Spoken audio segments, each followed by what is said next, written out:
안녕하세요. 요한복음 18장 12절에서 18절까지의 말씀, 결박된 예수님과 흔들리는 베드로라는 제목의 오늘 말씀 함께 나누겠습니다. 오늘 우리가 함께 나눌 말씀은 예수님이 체포되신 이후에 처음으로 신문을 받으시는 장면과 그와 동시에 베드로가 예수님을 부인하기 시작하는 장면입니다.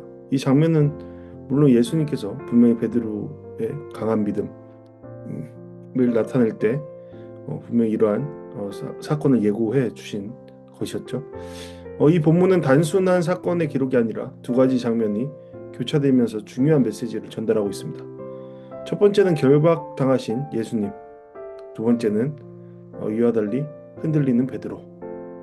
예수님은 결박당했음에도 불구하고 평안하셨죠. 하지만 베드로는 계속해서 그 마음의 요동을 경험했습니다. 그러니 한쪽은 묵묵히 진리를 지키고 있고 한쪽은 두려움 속에서 무너지고 있습니다. 이 대비를 통해 진짜 믿음은 어떤 상황에서 드러나는가를 보여주는 말씀이 아닐까 생각해 봅니다. 네, 오늘 말씀 함께 살펴보시겠습니다. 네, 본문은 이렇게 시작됩니다. 군인들과 천부장과 유대 사람들의 경비병들이 예수를 체포했습니다. 그들은 예수를 묶어서 여기 중요한 표현이 있죠. 예수를 묶어서라는 표현입니다. 이것은 단순한 행동이 아니라 죄인을 다루는 방식이었죠. 하지만 아이러니하게도 죄 없으신 예수님이 지금 그들의 손에 묶여 있습니다.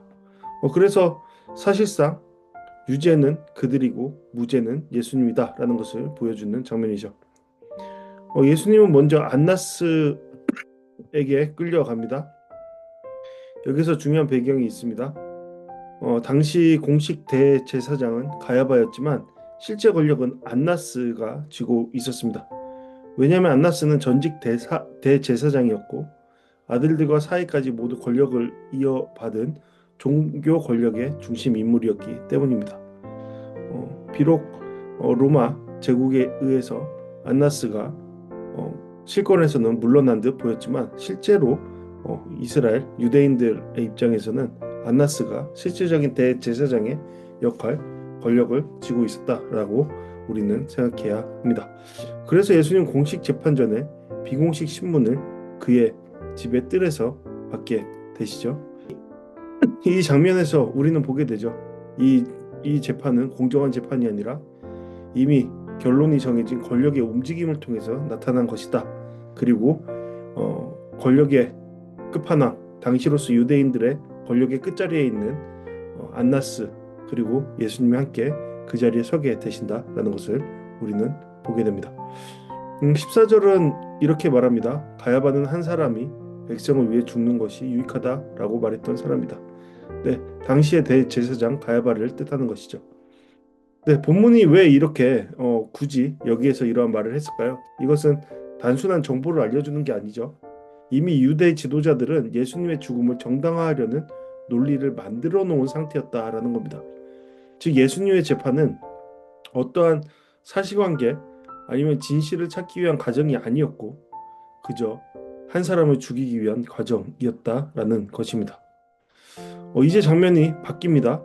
시몬 베드로와 또 다른 제자가 예수를 따라갔다라는 이야기로요. 여기서 또 다른 제자는 대부분 학자들이 요한 자신을 자신으로 봅니다. 그러니까 이 요한 복음을 기록한 사도 요한을 말하는 것이죠. 중요한 포인트는 이것입니다. 이 제자 곧 요한은 대제사장과 아마도 아는 사이였을 겁니다. 그래서 그는 안뜰 안으로 들어갈 수 있었을 겁니다. 예. 그리고 아무렇지도 않게 어떠한 의심 없이 그들과 함께 자리할 수 있었을 겁니다. 그러니까 생각보다 제자들의 배경은 단순하지 않았을 겁니다. 단순히 어부 이상의 사회적 연결이 있었을 가능성도 있습니다. 그러나 여기에서 부각되는 베드로는 다릅니다. 그는 본래는 밖에 서 있어야 했습니다. 왜냐하면 많은 이들이 이미 그가 예수님의 제자라는 것을 알았을 것이기 때문입니다.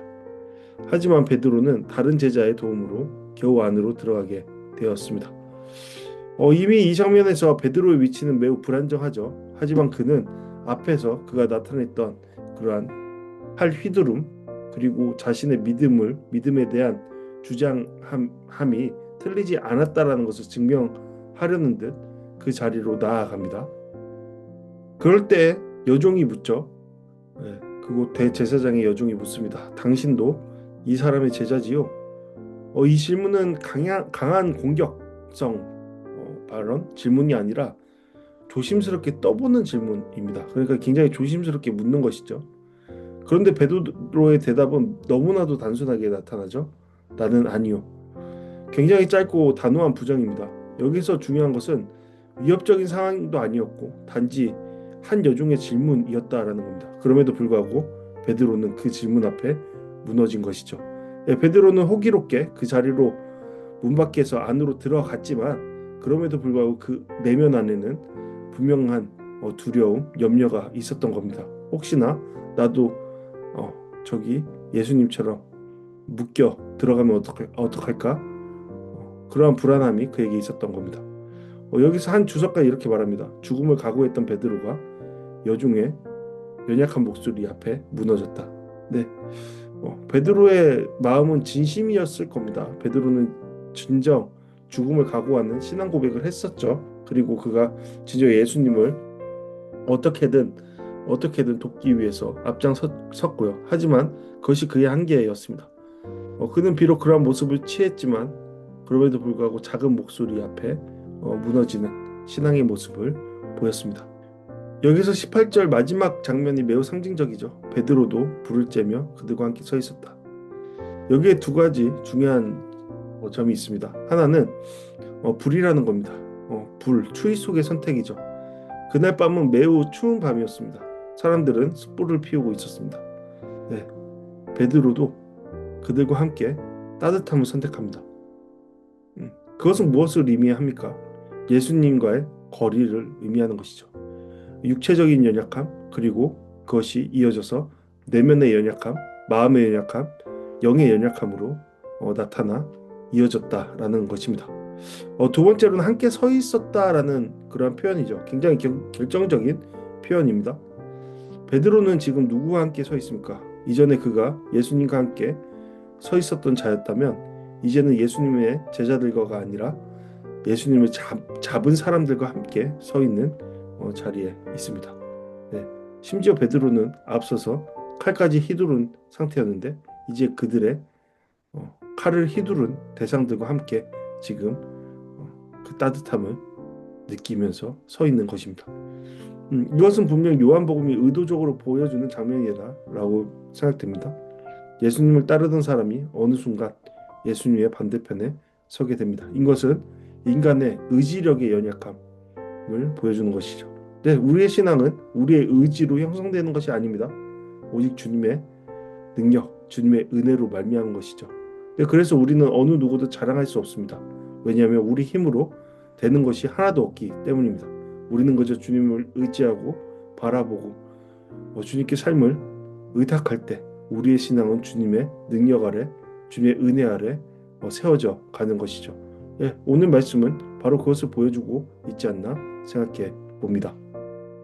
네, 우리는 오늘 말씀을 통해서 이렇게 생각해 볼 수 있죠. 믿음은 상황에서 드러난다라는 겁니다. 우리가 아무리 우리의 신앙을 주장하여도 우리의 신앙이 이렇다 저렇다 말하여도 그것이 실상 우리의 신앙을 보여준다라고 볼 수 없습니다. 네, 예수님은 혼란스러운 상황, 당황스러운 상황 속에서 묶였지만 흔들리지 않는 모습, 오히려 평안의 모습을 보여주셨습니다. 예수님은 하나님과의 온전한 관계 속에서 그분의 삶을 온전히 의탁드린 상태였기 때문입니다. 하지만 베드로는 자유했지만 묶여있지 않았지만 무너져 버렸습니다. 그것도 자신을 위협하는 상황도 아니었고 큰 질문도 아니었던 그런 상황 속에서 말이죠. 그러니까 우리는 생각하게 됩니다. 신앙은 환경적인 요인에 따른 것이 아니라 우리의 마음의 상태, 우리의 마음의 선택과 우리의 삶의 자리에 위치의 문제가 아닌가 생각해 봅니다. 그렇다면 우리는 어떠한 마음을 갖고 있으며 우리의 마음의 자리는 어디를 향하고 있는지 생각해 봐야 할 것입니다. 네, 오늘 말씀은 우리에게 세 가지 질문을 던져준다라고 생각합니다. 첫 번째로 나는 어떤 상황에서 흔들리는가 생각해 볼 수 있죠. 베드로는 엄청나게 큰 위협이 아니라 작은 질문 앞에 무너졌습니다. 우리의 신앙도 거대한 위기보다는 일상의 작은 순간에서 흔들릴 수 있다라고 생각됩니다. 네, 정말 그러하죠. 우리는 엄청 큰 시험을 당해서 우리의 신앙의 연약함이 나타나는 것이 아니라 우리의 일상 속에서의 작은 작은 것들, 네, 하얀 거짓말, 네, 어떤 정의롭지 못한 선택들, 상황 속에서 하나만 넘어가면 된다라는 그런 안일함들, 그런 것들이 우리의 신앙을 무너지게 만들 때가 참 많은 것 같습니다. 네, 여러분들 어떠하십니까? 두 번째로 나는 어디에 서 있는가 생각해 볼 수 있죠. 베드로는 예수님 곁이 아니라 사람들 곁에 서 있었습니다. 그러니까 신앙은 결국 어디 서 있는가의 문제인데 우리는 어디에 서 있습니까? 네, 우리는 점점 더 어디를 향하고 있습니까? 세 번째로 나는 무엇을 선택하고 있는가 생각해 볼 수 있죠.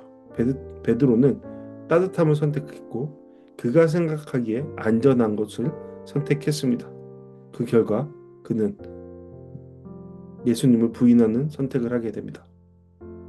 네, 우리의 선택도 마찬가지죠. 우리는 진리를 향해 나아가고 있습니까? 네, 우리의 지금의 고통 너머에 생명을 향해 나아가고 있습니까? 아니면 지금 현재 그저 우리가 생각하는 안전함, 평안함, 그것에 따라 살아가고 있습니까? 네, 생각해 볼 수 있는 질문이다라고 여겨집니다. 우리 여기에 대해서 답을 내려보는 시간 되었으면 좋겠습니다. 네, 우리 이 시간 함께 기도했으면 합니다. 첫 번째로 어떤 상황에서도 예수님을 부인하지 않는 믿음을 주소서. 두 번째로 두려움보다 진리를 선택하는 용기를 주옵소서. 세 번째로 세상 속에서도 예수님 편에서는 삶을 살게 하소서. 이러한 기도 중으로 함께 기도하시겠습니다.